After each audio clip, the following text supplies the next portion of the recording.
Mafia कडेन ताचे रिश्ते आसात। हे घोर जेन्ना तांच्यांनी ताचेर आरोप केले, म्हाका एकूच विचारपाचें आशिल्लें तांचे त्या बाबतींत एक तरी तुमचे कडेन पुरावो कसलो आसा? ताणें प्रूफ मागोन अमित सावंताक आनीक त्रासान घालचो न्हू। पयलीं हेंच्यांनी त्रासान घातला ताका, तो जो सोदता की ते खंयचे लँड डिलिंगवाले किंवा लँड स्कॅमस्टर्स किंवा लँड जमनीच्या वेव्हारांत आसलेले खंयचे लोक ते ताणें दाखोवचे म्हणून हेच दोगूय भाव ह्या मतदारसंघात गोवा फॉरवर्डची एकूय मत ना। युती असून काँग्रेसी कडेन आनी काँग्रेसची थोडी मतां मेळून सुद्धा 1600 मतांचेर ह्या पक्षाची बदल केली, फक्त 1600 मत।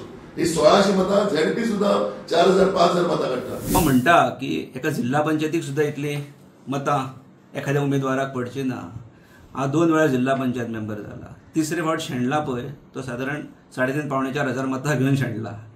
चौथे फावट शेणला असेंब्ली इलेक्शन, ते खरी गोष्ट आहा की 1600 मतां घेवन शेणला, 4थ्या स्थानार आयला, आय अग्री दीस। पण आमी थांबवंक ना, आमी पक्ष बदलूंक ना। पण हे सगळें करत आसतना एखाद्या तुमी कोणाक पिशे करतात? 5 दीस पयलीं म्हणजे तो रिजायन जावचे पयलीं 5 दीस पयलीं गोवा फॉरवर्ड पक्षाचे डिस्ट्रिक्ट अध्यक्ष दीपक कळंगूटकर म्हाका मेळपाक येवपाचे आशिल्ले। आज येता, फाल्यां येता, परवा येता, आमी उलोवया। तो ज्या पद्दतीन सांगता पळय, फोन केलो मागीर जाग ना, हें ना तें ना, कांय फरक पडना म्हाका। आमचो पार्टीचो एक सिनियर लिडर सीक पडलो आनी हांव जीएमसीन तेच्या वांगडा मातशें बिजी आसलें।